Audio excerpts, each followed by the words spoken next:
My name is Matt Kaiser. I'm here at CDFA. You'll hear from everybody here that's with the program. Just a little bit of the history of the program and the board as it fits in with the rest of the program. The Pierce's Disease Glassy-Winged Sharpshooter Board, as many of was established in 2001 in response to the eruption of glassy-winged sharpshooter in Southern California and the Temecula region and the impacts on vine loss due to Pierce's disease in that area. So the board consists of 14 wine grape producers and also producers that are also processors that represent the major wine growing areas in California. And there's also historically one public member who has generally been a representative of the nursery industry due to how they're impacted by our program. The board makes recommendations to the CDFA secretary about the use of assessment funds. These are funds that are collected from grapes that are crushed for wine, juice, brandy, etc. In addition to the board, an advisory task force. The task force consists of other industry representatives, including from the table and wine grape industries, the citrus industry, nursery, also agricultural commissioners, and scientists and other officials who advise the board and the secretary on Pierce's disease and related issues. They hold regular public meetings, roughly quarterly, where program updates, fiscal updates, and funding recommendations are made. And the board oversees the assessment funds that come from the grape growers that pay into it that have grapes that are crushed. And the funds are largely used for research and outreach, which I'll talk more about later, but also some critical program operations when other funding sources are unavailable, such as urban treatments and emergency responses, such as to new infestations. The PD-GWSS assessment, it's set every year. It's limited by statute at less than $3 per $1,000 crop value. It was set at $3 in the initial year of the program and then set by the board at some amount less than that every year since 2001. It's averaged about $1.35 over the life of the program. This past year, 2023, it was $1.25 per $1,000 of value, and to be determined for the next year. The next joint board and task force meeting is on June 25th, and here in Sacramento and also via Zoom. The legislation that authorizes the board and the assessment has been under a 5-year schedule for referendum vote by the growers that pay into the program. The next vote is scheduled for spring of 2025, so just under a year from now, or just about a year from now, and that's in dovetails with, I believe it's Assembly Bill 1861 that's in the legislature right now that sort of updates the legislation that describes the program and the board for another 5 years contingent on the results of that referendum. I'm Joseph Damiano. I'm the statewide coordinator for the Pierce's Disease Control Program. So our program goal is to minimize the impact of Pierce's disease in California. Our strategy is to slow or stop the spread of glassy wing while short and long-term solutions for Pierce's disease are developed. And our strategy relies on these following 5 elements: containing the spread, statewide survey and detection, rapid response, outreach, as well as research. And so now we're going to go ahead and go into more detail on each of the 5 elements. Good morning, everyone. I'm Stacy Oswald. I'm a senior environmental scientist with the program, and I primarily work with the nursery program and also very closely with the county staff that work on the program. And so I'm going to talk briefly about contain the spread. And this is our program element that deals with the prevention of GWSS from moving to new areas of the state. We do have established infested areas. Glassy-wing is generally established in Southern California and then parts of the southern San Joaquin Valley. And we do regulate the movement of plant material in primarily 2 ways, or commodities. And this is to monitor for any movement we consider 2 high-risk pathways. That is with nursery stock shipments and also bulk citrus shipments. Some of you may recall early in the program we regulated shipments of bulk grapes. That was when the program first started, and we monitored for presence of glassy-wing in bulk grape shipments for approximately 5 years until that was discontinued in 2005 because there was no evidence that glassy-wing was moving in those shipments of bulk grapes. But these are the 2 primary pathways we look for movement of glassy-winged sharpshooter. The regulatory activities in the nursery program include a lot of trapping. So we have a lot of yellow panel traps in our nurseries, both at origin and destination. There's a lot of visual inspection of the plant material that goes on, and depending on the status of the nursery, whether or not they're infested or deemed non-infested, there may or may not be a treatment requirement. And nurseries that are in our program that are located within an infested area, they need to be under a compliance agreement. And so their pest pressure status will determine the type of agreement that they're under. And shipments that are coming from infested areas are what we call blue tags. So it's an actual blue tag that's affixed to the shipping paperwork, and that warns receivers that shipment needs to be held for inspection by the receiving county ag commissioner's office. So we monitor shipments that are blue tagged, and the county inspectors go out and inspect and clear those loads as they come in. There's a lot of enforcement actions that can take place either at origin or destination if any viable GWSS life stage is found in these shipments, and it ultimately could also lead to some type of suspension or hold with the nursery if there are violations of their compliance agreement. This is, again, something we work year-round on. The nursery program is a year-round activity for the county ag commissioners at origin and destination, and that's something we keep an eye on throughout the season. Generally, when we talk about the blue tag shipments, we are referring to shipments from Southern California, and the reason being is those generally infested counties in Southern California have a lot of pest pressure, and we don't have an active area-wide program in Southern California. So they do get constant pressure from neighboring citrus or urban areas. We don't treat for glassy-winged in urban areas in Southern California, where it's generally established. These nurseries in the Southern California counties are under constant pressure. We do have nurseries that are under compliance agreements in the Southern San Joaquin Valley if they're located within those partially infested counties of Kern, Tulare, Fresno. However, those nurseries are able to maintain a free-from status.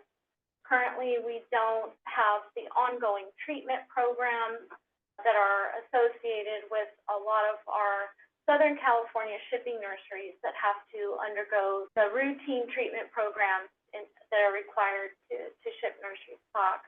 We track shipments out of Southern California on a monthly basis, year-round.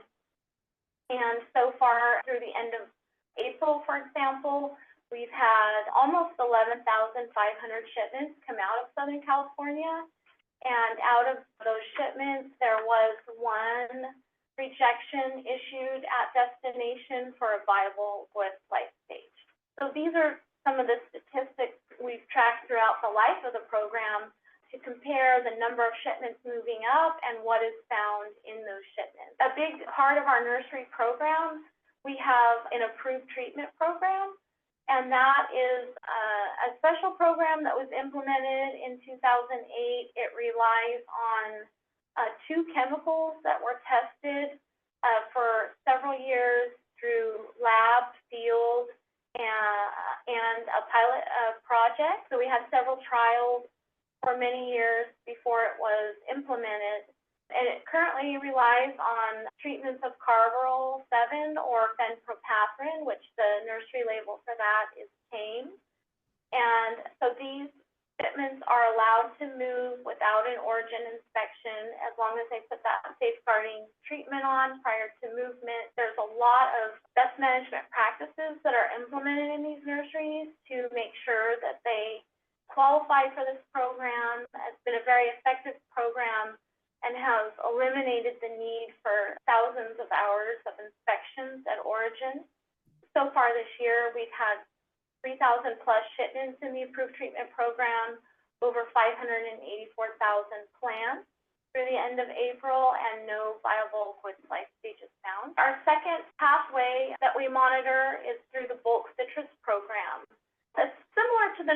program in that these shipments do move under a tagged system that's monitored by the county ag commissioners. However, the bulk citrus program, the risk mitigation strategies are a little bit different.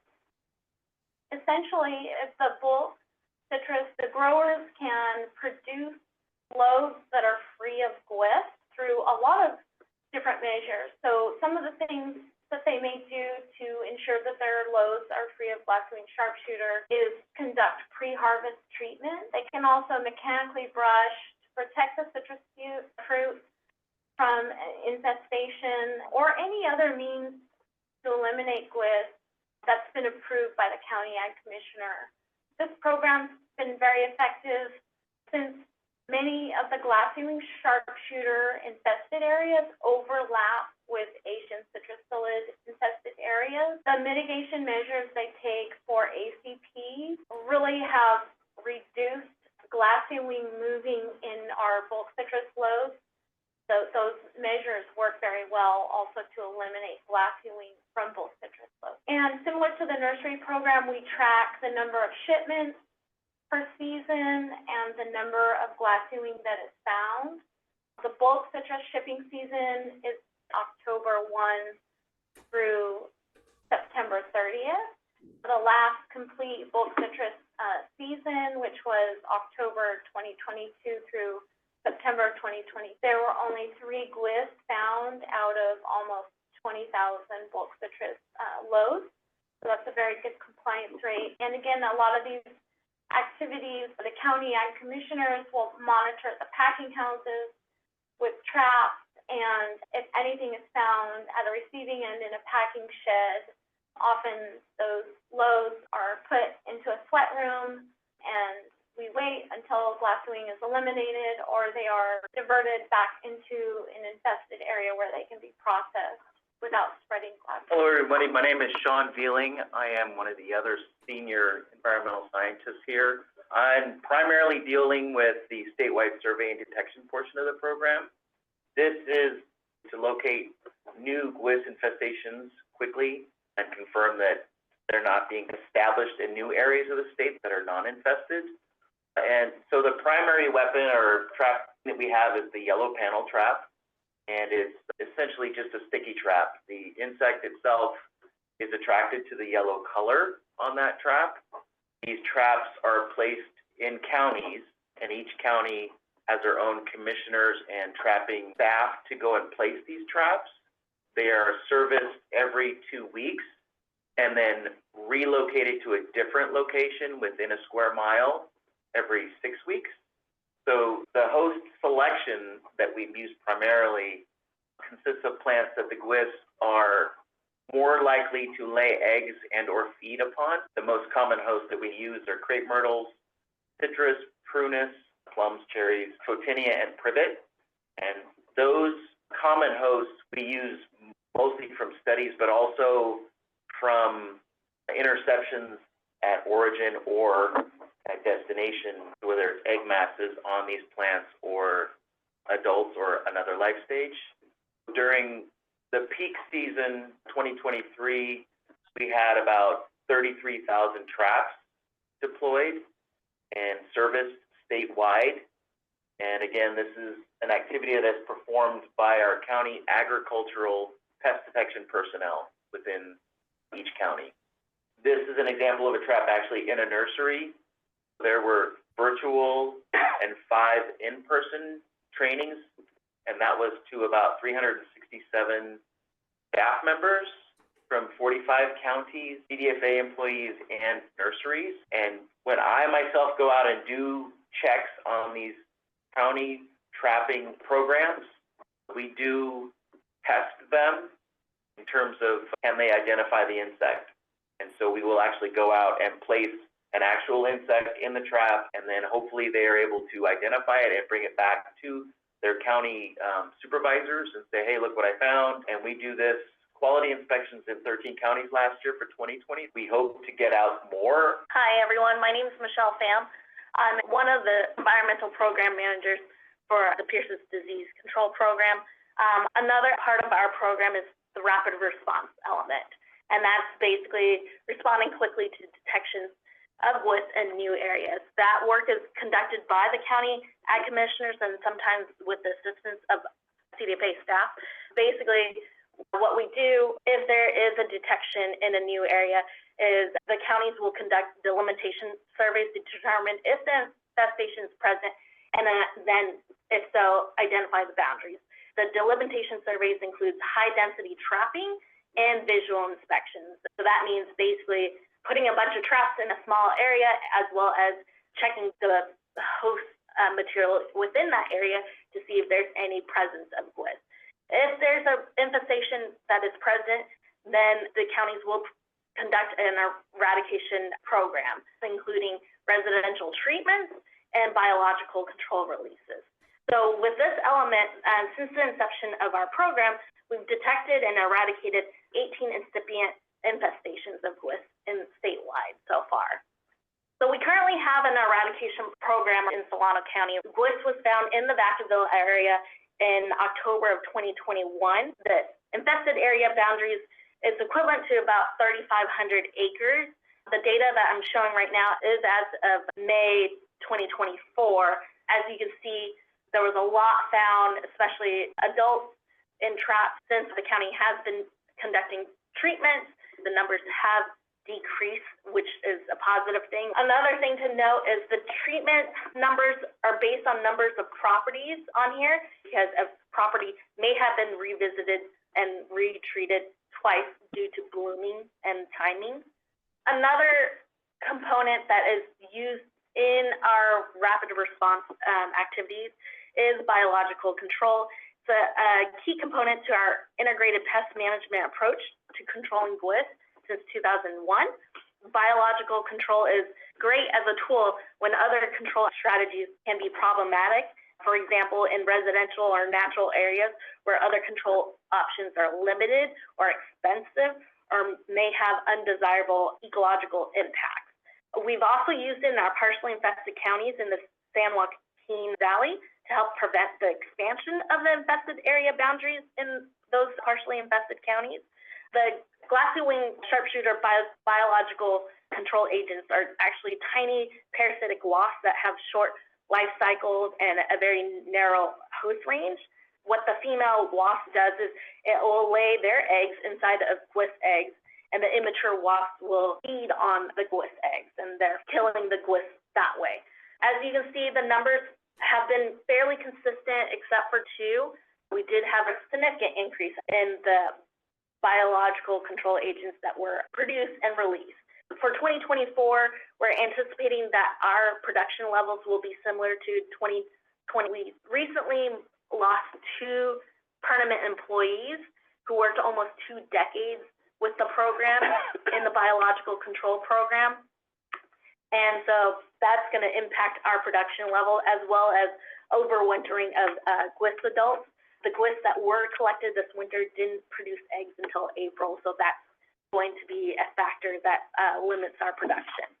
Another component of our program is our public outreach. Their focus is sharing information, research advancements, and actionable recommendations for designated pests and diseases of wine grapes, so growers see a return on their investment in the assessment. If you're interested, we have a lot of this outreach material available on our website at CDFA. We have quarterly newsletters, monthly e-blasts that get sent out. We have research reports. We have a whole array of spotted lanternfly toolkits and advertising material that can be used by anyone. Our outreach coordinator also attends various industry meetings and trade shows to promote our program and the board.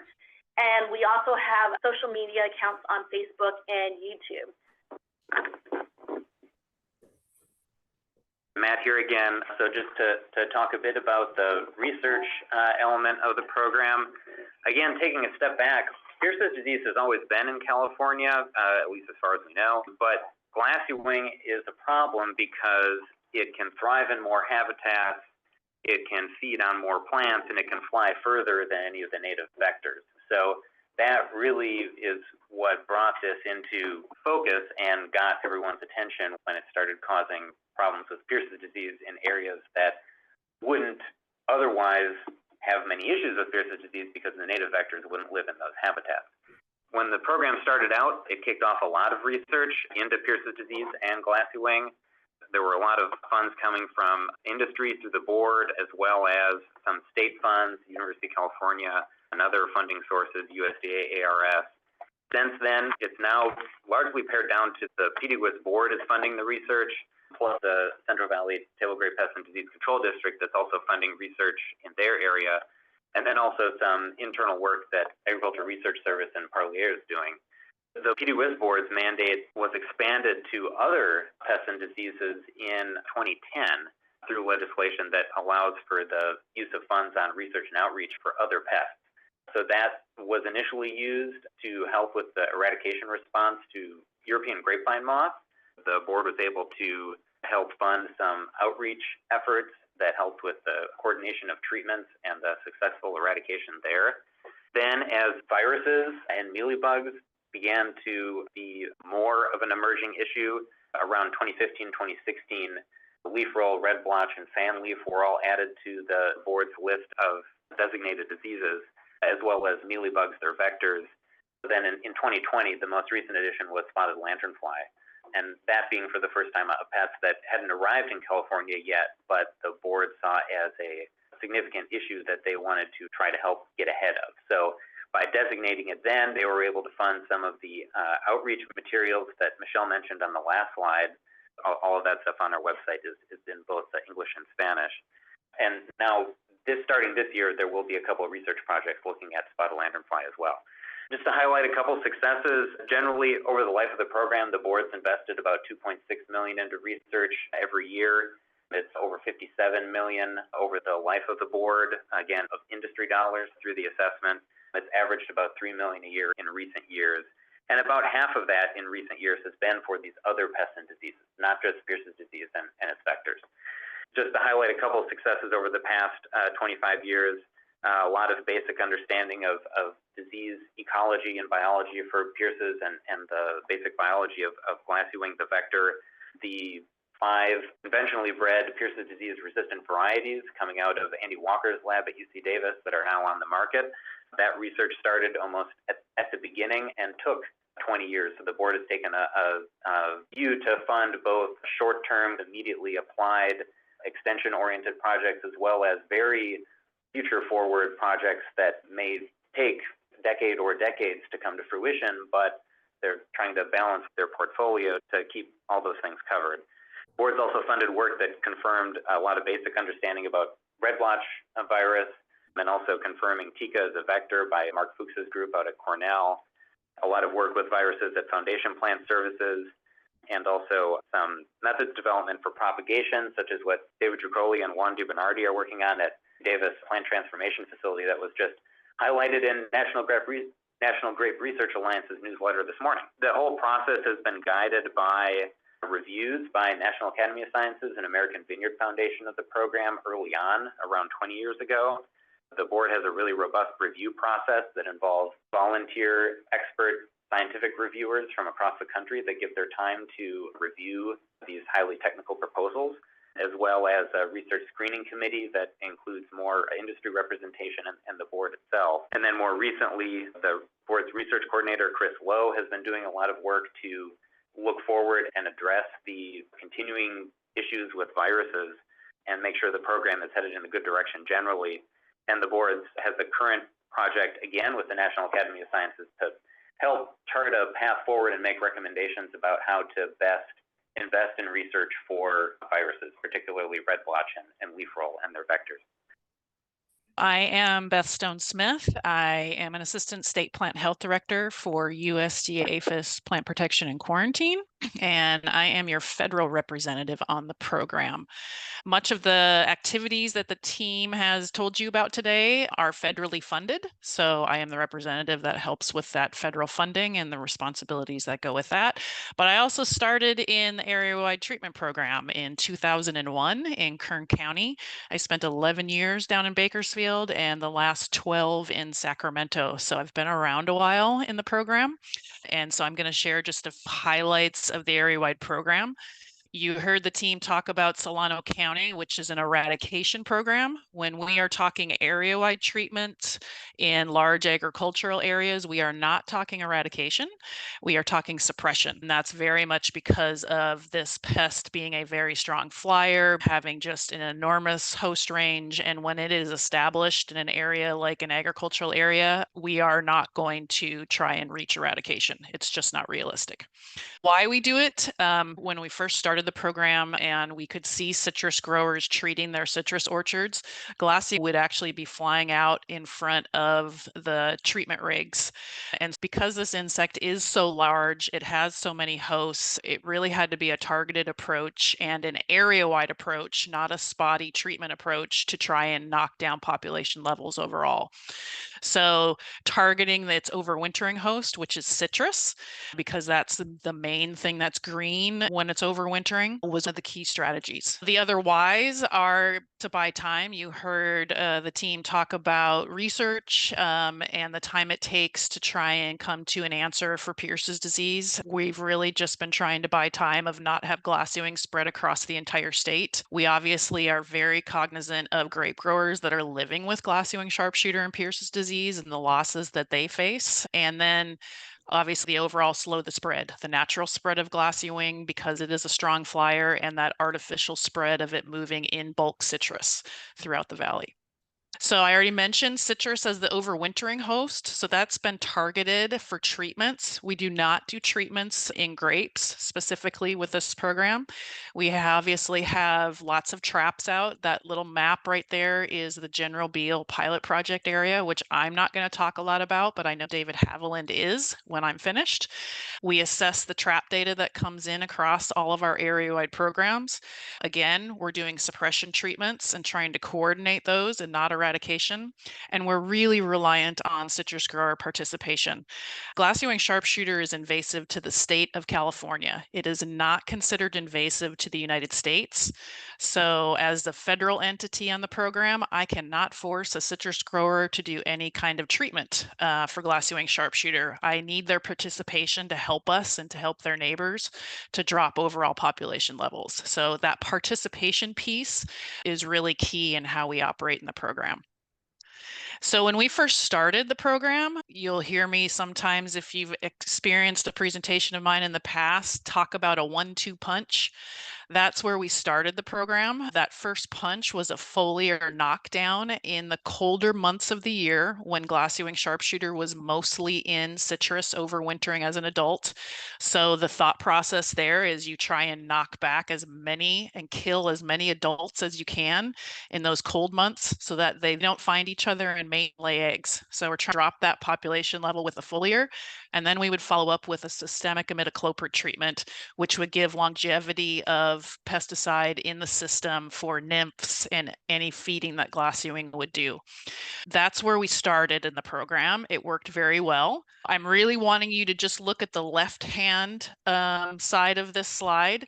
When we were able to do that 1-2 punch completely, so this is Tulare counties. In 2003, you can see where the numbers were. We did over 40 acres of foliar knockdown treatments. It was an enormous undertaking. When I was looking at this graph today, I was actually laughing to myself because in 2003, I was pregnant with my son, and now he's just made himself breakfast and is out the door as a 20-year-old. So we've been doing this a long time. And then we followed up with 18,000 acres of imidacloprid treatments in the spring of 2004. And with that 1-2 punch, you can see how the numbers dropped overall. But at that point, we were treating every single trap find that we had and then buffering out a 1/4 of a mile or even a 1/2 a mile in some areas to do treatments. We had enough funding to do that at the time. And then over subsequent years, we were not doing that 1-2 punch because we were focusing on other areas and other counties.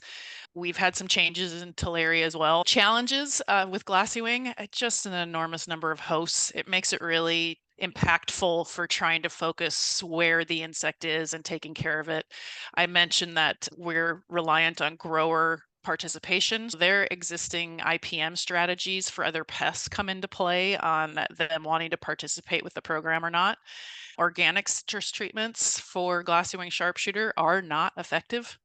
They just aren't. We need longevity of chemical in the system, and organic products do not provide that. We have some challenges with urban interface because obviously you guys are well aware, agricultural areas and urban areas very much mix throughout the valley and throughout our areas. We've had some weather challenges. We've had 1 year where we actually saw the insect mating and laying eggs in December instead of March. That was a one time only that we've seen it. I'm going to skip over that funding piece and go to the chemical resistance. So we've had some chemical resistance challenges in the southern San Joaquin Valley that made us hesitate to continue our 1-2 punch, but really we didn't have enough money to go around to be able to do that anyway. Funding is definitely a challenge at this point with all of the areas that we have to cover, and insects rebound when we're talking about a suppression program. At this point, we are no longer a 1-2 punch. We are a 1 punch. We really have not done systemic imidacloprid treatments for a very long time. We've had to focus on just the foliar treatments in specific areas. And we've got a lot of area to cover. The counties that have area-wide programs are in the green. I have a big cross out over Riverside County because we have no longer been doing a program there, and it's been many years since we had the Coachella Valley and Temecula Valley in funded for the area-wide program. It's challenging when you've got enormous areas to cover and funding hasn't changed over the years or it's decreased. So it's a lot of area to try and focus on. We focus on priorities at this point. I've heard David Haviland say a number of times we're at triage point, and we have been for a number of years. We can't treat all the fines that are out there. We've got too many challenges and not enough funding to cover it. We've had a huge increase of organic citrus in certain counties that, again, when we don't have an effective treatment, makes it very challenging to do overall suppression. We really focus on treating citrus near grapevines. We focus on any fines that are outside of those orange boundaries that you see there on the map. And we focus then a third level on high population levels as best we can. So I get to jump in and talk a little about the General Buell pilot project, which is where Beth cut her teeth. And for those of you not familiar with this project, started about 20 years ago. And this map is a visual representation, you're looking down from space, of an area that's about 6,000 acres, citrus and grapes, about 30 square miles. It's in the southeast part of Kern County. And this is really where the whole area-wide treatment concept was tested. On the right-hand side, the orange you can see is citrus orchards. The purple is the grape orchards. And as Beth said, we've got a situation where the sharpshooters spend the winter primarily in the citrus, and then they go to the grapes primarily in the summer where they're spraying the disease, and they're moving back and forth. Of course, this is the big problem for the grape growers. Citrus growers don't really care. Not that they want the sharpshooters there, but they don't really cause harm to the citrus growers themselves. And so it became a very interesting project of the concept of, are you as a grower willing to control a pest that isn't a problem for you to benefit your neighbor? Brotherly love, neighborly love, very interesting. And no one really knew what was going to happen, which is why this was called a pilot project. So what was done in here is testing this sort of epidemiology concept. So we know the sharpshooter's highly mobile. We know it's an effective vector. We know it's in the citrus in the winter. We know it's in the grapes in the summer. But from an epidemiological standpoint, if Beth's program is successful and every sharpshooter is gone, we're not really worried about the disease because it can't spread. Now, that's impossible to do. But if she killed every one of them in their program, we wouldn't care about the disease. It would just die out on its own. Likewise, if there's no disease at all, the sharpshooters aren't really that big of a problem. They're not hurting the vines independent of the disease. The problem is we can't get rid of all the disease. We can't get rid of all the sharpshooters. And when you put the two together, you do get epidemics. And this picture here is a satellite view of a vineyard, a table grape vineyard from the General Buell pilot project. And obviously you can see this was infested with the disease primarily, and then secondary spread. This particular vineyard, if you were to look at it from space right now, is about a 5-year-old almond orchard. It's no longer grapes. This is the fear, is that this field would be representative of the 100,000 acres in Kern County of grapes and the, 900,000 acres of grapes in the state if something's not done to nip this problem in the bud. That's what this project tried to address. So Beth showed you Tulare County sharpshooter numbers. I'm going to show you a similar chart. This is actually numbers of infested vines. Okay, so we're looking at the disease side of it now. Numbers of infested vines in annual surveys in the General Beale area. So you can see at the beginning, the disease was there in 2002. Then we had this nice period from 03 to about 2010 with very little disease. 11 to 12, it started sneaking back. And then we had these ugly years from 2013 to 2018 that things just spiraled out of control. A lot of growers had to pull out of grapes, a lot of vineyards removed. There have been vineyards removed every year, but those years in particular, quite a few were removed. And then you can see there was a recovery period, and we're in this ebb and flow up and down in the last several years from 2019 to 2023. So I'm superimposing the green, which is the sharpshooter numbers coming from the CDFA programs that Beth's group, Ag Commissioner, CDFA, everyone kind of coordinates to get these data. And then the bottom is the Pierce's disease. So you can see in 2001 green, you had lots of sharpshooters. The following year, 2022 red, you saw the disease. Sharpshooters were low from 02 to 08. As a result, you saw the disease disappear. Then, of course, the sharpshooters you can see started coming back. The disease started coming back. And then there was that ugly 2012, tons of sharpshooters year where there was some disease. It didn't take a whole lot. And those sharpshooters took that small amount of disease and they spread it everywhere. And 2013, we saw what I would classify as an epidemic. That carried through for several years. And then you can see the recovery again. So imagine that data I just showed you. On the x-axis is the number of sharpshooters, and on the y-axis is the number of diseased vines. The left-hand side is the sharpshooters this year and the disease found this year, okay? This year's insects, this year's disease. How good a correlation is that? Hopefully you would say none, okay? There is no correlation. On the right-hand side is the number of sharpshooters this year and the number of diseased vines found the following year. If you're a statistician, R-squared values, what's the R-squared value on that? Very good. Okay, that's a very good correlation.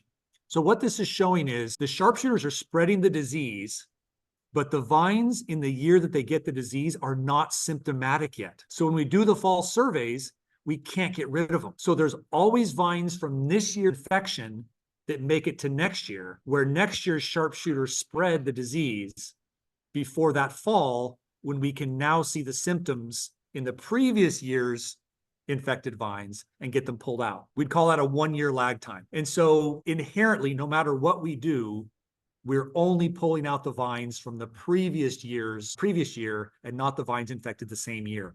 And so this lag just means we constantly have to be beating it down. We can't just come in with one heroic Herculean effort in 1 year and wipe everything out. What has this project shown in 20 years? First of all, we can manage Pierce's disease. It's still there. It's not eradicated, nor the sharpshooters, but it has been kept confined to this small area in the southwest part of Kern County, not even through the rest of the county or even the rest of the southwest part of the county. But to do that, it requires diligent control on the sharpshooter side. That's what Beth focused on. Requires diligent on the grape grower side. Just as the citrus growers are, and Beth's group is coordinating the winter treatments, grape growers likewise are doing their own treatments in the summer for anything that escapes. That has to be combined with monitoring and roguing for the disease, because very little disease can become a lot of disease very easily. And as you saw from Beth's slides, the area-wide management program efficacy at keeping sharpshooter numbers low changes from year to year. This process has to be repeated every year. A couple things I'll point out. Resistance was part of the reason for those ugly years that I mentioned. Refuges are a concern. You can't treat everywhere because there's not enough money. You can't treat everywhere because of organic. And there's also things like windbreaks and other commodities that complicate things. The organic is a big issue because we can't treat. They therefore serve as a refuge. And then one I didn't mention is just simply the funding. Beth is awesome, known her for 20 years. I don't like it when Beth comes in and says, we need to treat these 10,000 acres. We need to treat it now, but there's no farm bill. Nothing we can do until the money shows up. So those are the kinds of logistics that are just the realities of these kinds of big programs. And for 20 years, we've been pushing through it. But the bottom line is we're still managing Pierce's disease in 30 square miles with a big investment but we're not doing that disease part of it on 300, 3,000, or 30,000 or 300,000 acres. We've kept it where it is and nipped it in the bud. So it's been a very successful project. We no longer call it the pilot project. It is full-fledged, grown-up, adult status. It's not experimental anymore. I hope it keeps going. Also key to the success, a ton of moving parts, which requires a lot of coordination. And with that, I will introduce the master coordinator, Judy Zaninovich. My name again is Judy Zaninovich. I am one of the treatment coordinators for the program. There are several of us up and down the valley here. And so I take care of Tulare County and North Kern. There's Tom and Russ Carlson take care of Southern Kern. And then Jim Stewart, Bert Casada, and Jessica Leslie take care of Fresno County.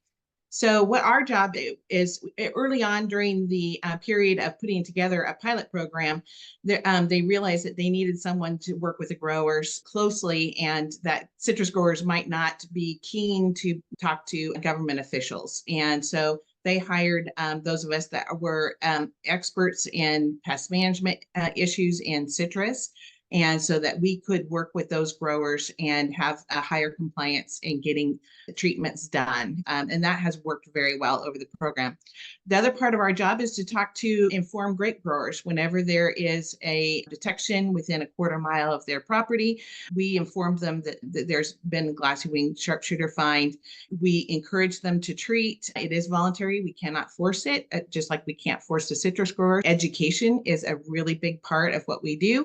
And then we also educate them about it and give recommendations on best products to use and the timing and things like that. Treatment coordinators are important to this program, along with everybody else and all the moving parts. But wanted to highlight what Beth and David both said, which is there is no funding for treatments to grape growers. There's no reimbursements. There's nothing there. They have to do it for their own benefit. And so that's our education is, hey, we've got funding to treat your citrus grower nearby, but you have to treat your own.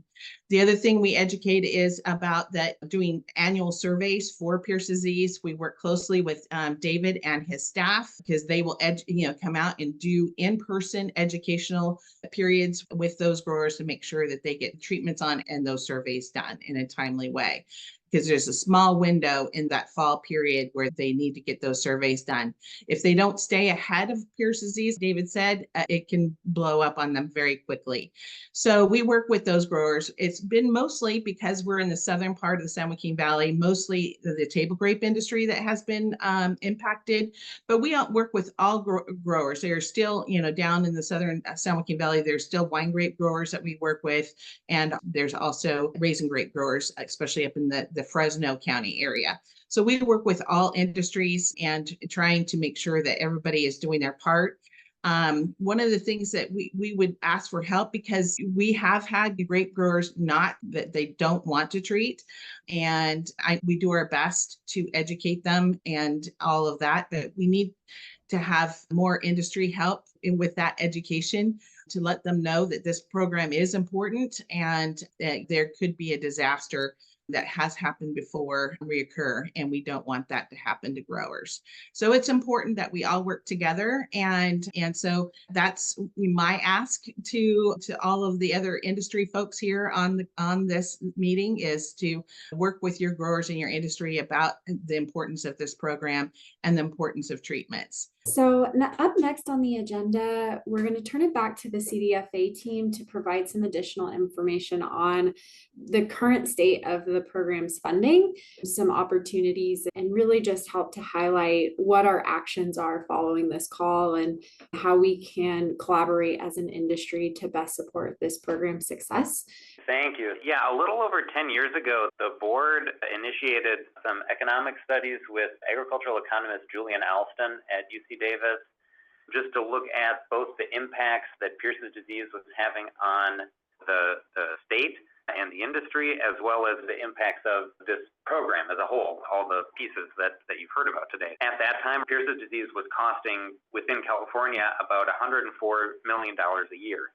So that was including the cost of the programs that are government and industry funded, also the losses to Pierce's disease by growers themselves, and also some of the costs of compliance by the nursery industry and citrus industries, like we heard about before. There's costs associated with making sure that plants are inspected and treated and that bulk citrus is free of glyphs. Also at that time, the cost of disease in wine grapes alone was estimated to increase by $185 million per year if glyphs became established statewide at that time. That was 10 years ago. A lot has changed in the industry since then and within our program as well. So there's a new study underway now, and just trying to take into account everything that has changed. So there's a lot of climate and water issues that growers are facing now that they weren't facing 10 years ago or weren't explicitly facing as severely as they are now. Also emerging pest pressures, and for example, the Asian citrus psyllid program in citrus, that, what effects might that be having on glyphs in some of the areas where they might overlap.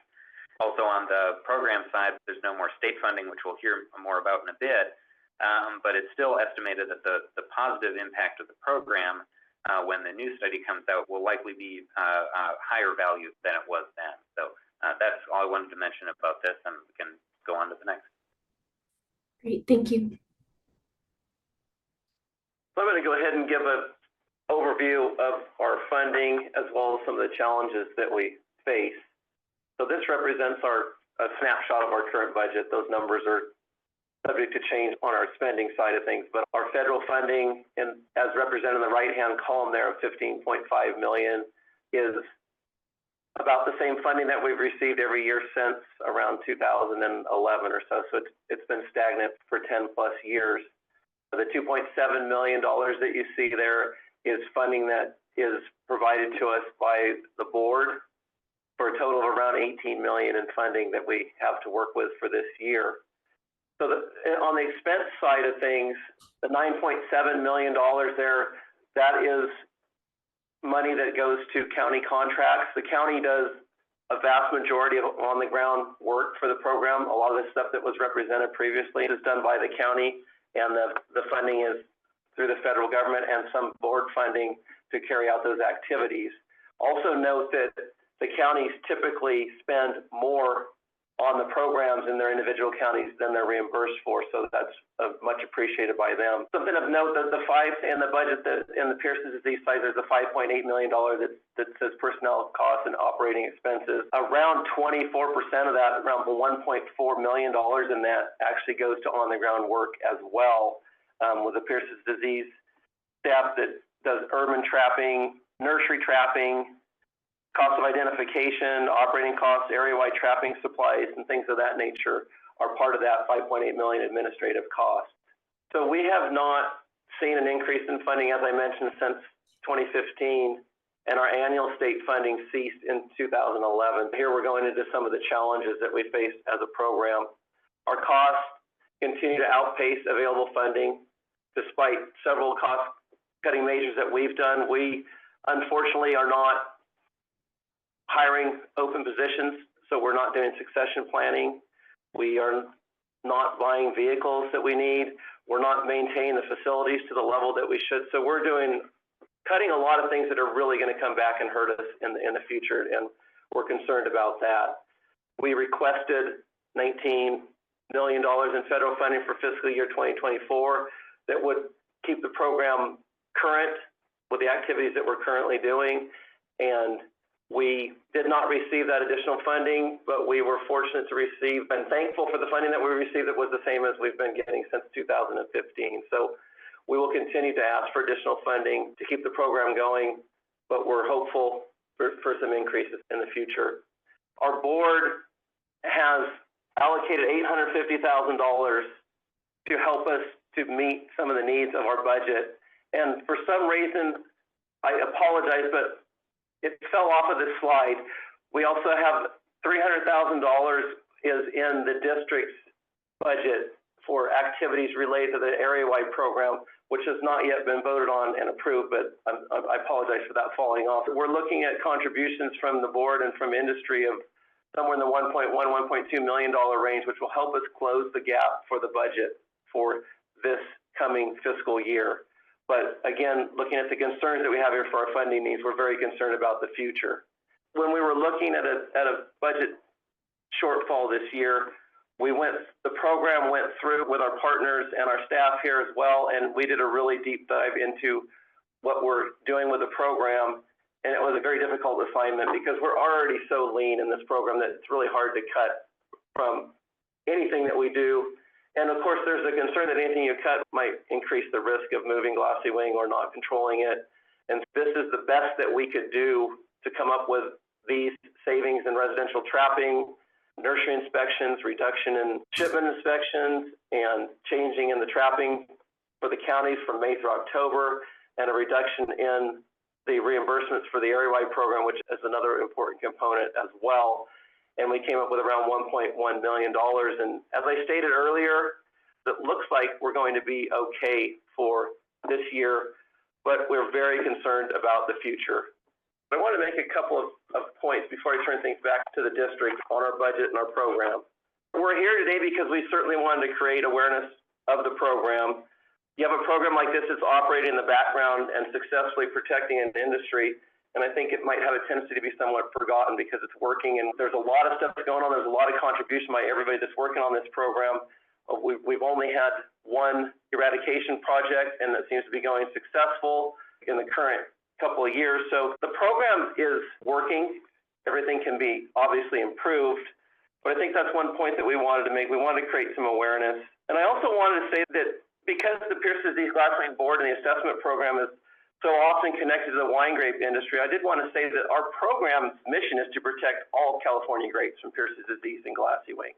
I really appreciate our other partners in this, as well as the wine grape industry with the table and raising grapes as well. I wanted to make you guys aware of the challenges that we're facing, as well as some of the successes that we've had. We want to be transparent about issues facing us in our budget. We're trying to get out ahead of this before it becomes an issue. It actually has become an issue over the last couple of years, and we had some reserves that we were able to make the program whole, but our reserves are just about depleted. So we can't continue to go on in the direction that we're going with additional reserve money. We just don't have it. Like many of our personal lives and our businesses, the cost of implementing this program is outpacing available funding as the cost of doing business is increasing. So we're all seeing this in our personal lives as well as everything that we do. We wanted to ask organizations and industry to lobby for both state funding as well as increasing the federal funding for the program. And we were asking industry to help contribute to our funding, as well as those who have not contributed in the past. And we appreciate those who have contributed and keep contributing. And we're hoping that you take this information about our program presented today and our needs to secure additional funding back to organizations for discussion. And again, I really appreciate you guys meeting with us today, and I'm sure that this isn't the last of what we're going to be doing together. And with that, I'd like to thank everybody, and I'd like to also hand things back over to Jacqueline and Elise, because I know they have some additional comments as well. And thank you for organizing this. We really appreciate it. Yeah. Thank you, Joseph, and the entire CDFA team. Beth and Judy and David, your presentations are so helpful in understanding the scope of the program and the significance. The district has agreed to help supplement the budget shortfall, and the defined amount is still to be determined, but we are really urging and pleading with everyone on this call and all organizations that are leaders across the state to recognize the significance and the opportunity to discuss this with your boards and see if there's any potential funding support that you can provide to help sustain these program activities and really share in that cost of such a significant program. I'd like to hand over the meeting to my colleague Elise, as she'll talk through some of our existing efforts with leading organizations in the appropriations requests. Great. Thank you so much, Jackie. Yeah, I just wanted to briefly mention some of the work that the district, along with other organizations, are working on the appropriations front. As everyone has mentioned on this call today, a big piece of this puzzle is the federal funding aspect. So the district, along with the Table Grape Commission and the Fresh Fruit Association, have coordinated with Beth Stone, and we have continued to submit appropriations requests every year to see if we can increase that federal funding. So that way we aren't here every year as an industry trying to supplement in addition. Our hope is that we can get the federal funding up to around 25 million. So that way actual program activities see around 21. And talking with APHIS and CDFA, one of the big challenges is that once the funds are federally made available, APHIS takes a cut off the top for administrative fees to operate the program, and then the CDFA is then left with that remainder as it trickles down to them. So that is what we are working on. We're continuing to have a presence on the Hill. Our office is out there at least once a month now, basically, between all the commodities that we represent. And I know CFFA was just out there a couple weeks and they were able to meet with Mike Watson. So we have brought it up to Mike Watson and DA Davidson as well and emphasize the importance of the program. I think the markup hearing for FY 2025 is going to be in a couple weeks, I think the week of June 10th. So we'll see if we're able to see any increases in the markup. But yeah, we're going to continue to submit every year to get that funding where it needs to be. So I'd really love to reserve some time for questions from anyone on today's call for either our team at the district or anyone following their presentations. Again, as the district, we're leading this cause as we're really concerned, but we do really just want to reemphasize the importance of raising these funds to prevent any programmatic activity cuts. If you have any questions, we'll take the remaining 10 or 12 minutes to address those. So please feel free to come off mute and ask any questions.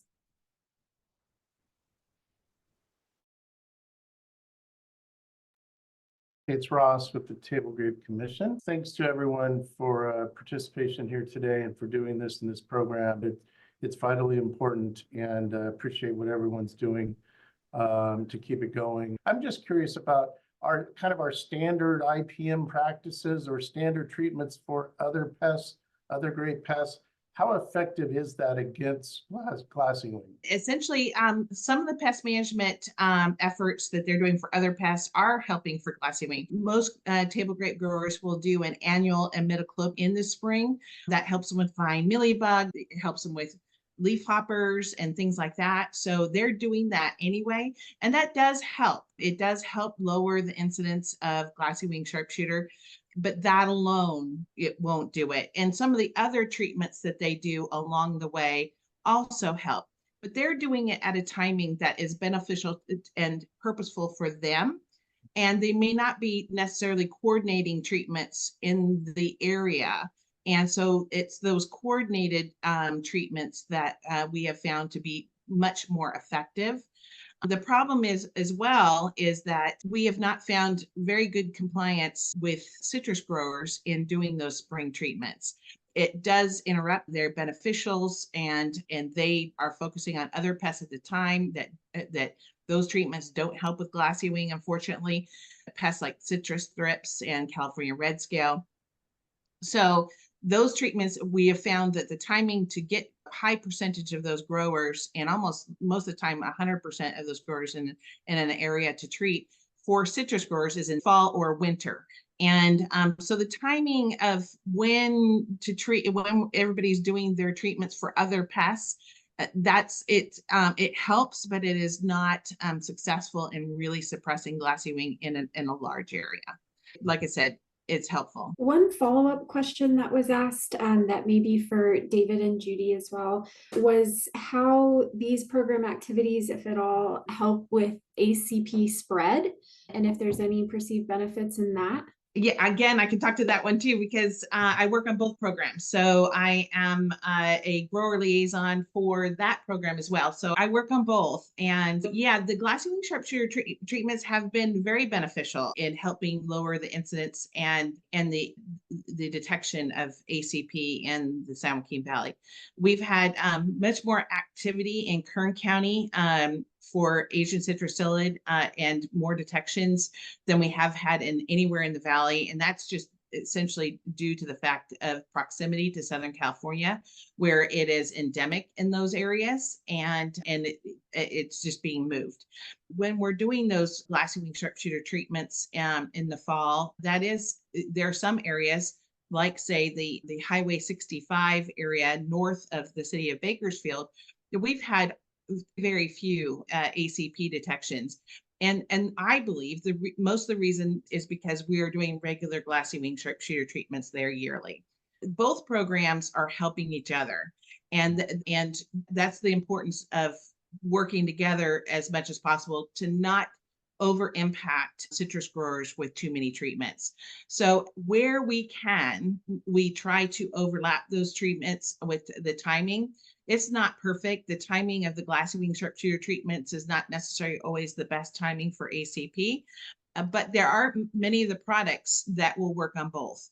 So we try to, where we can, we try to educate those growers to, hey, if you're treating for ACP, use these products, and we know in the background they're going to take care of glassy wing, and vice versa. So those programs work. We work really closely together to make sure that we're trying to be the most beneficial program to both, and that one's not more important than the other. Yeah, and the treatment programs are not mandatory, they're voluntary.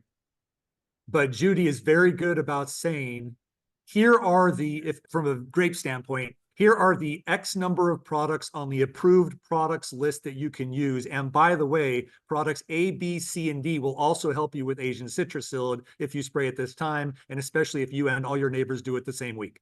That's not a super hard sale. And likewise, Asian citrus psyllid routinely pops up on traps during months that are not part of the grape glassy-winged sharpshooter treatment programs.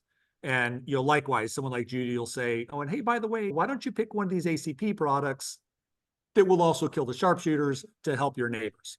So absolutely that gets done. And it's just a positive public relations thing that the programs are trying to help the growers, not government mandated programs telling growers what to do. Because we all know the average political inkling of a grower is not to want to be told by the government what to do.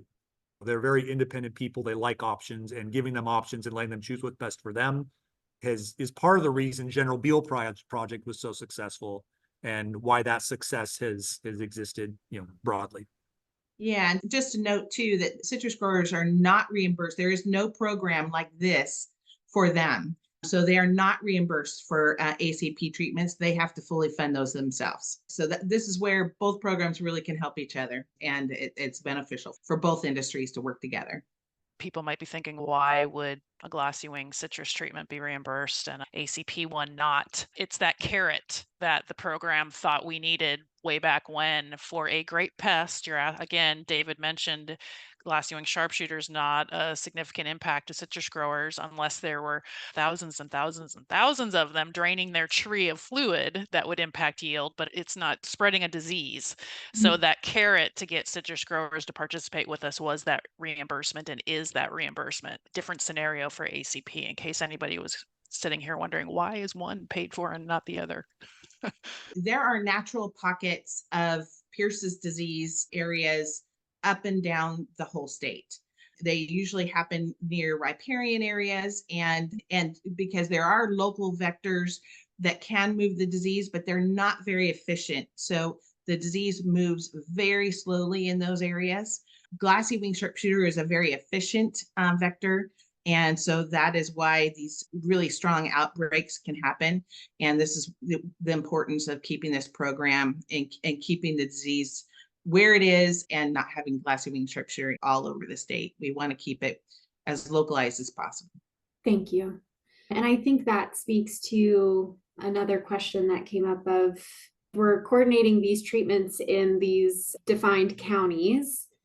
What is the impact on the whole state, right? If it's not necessarily a treatment that's happening in your county or your backyard, will you still feel the benefit of having these control programs in place? That's the challenge of us after 23 years of a program. Where there are successes. There are wineries and wine grape growers in Temecula that have absolutely no experience or idea of what happened down there in the year 2000. And that's because things are working and things were learned and things were enacted. And we're in the same scenario when you head into the northern San Joaquin Valley.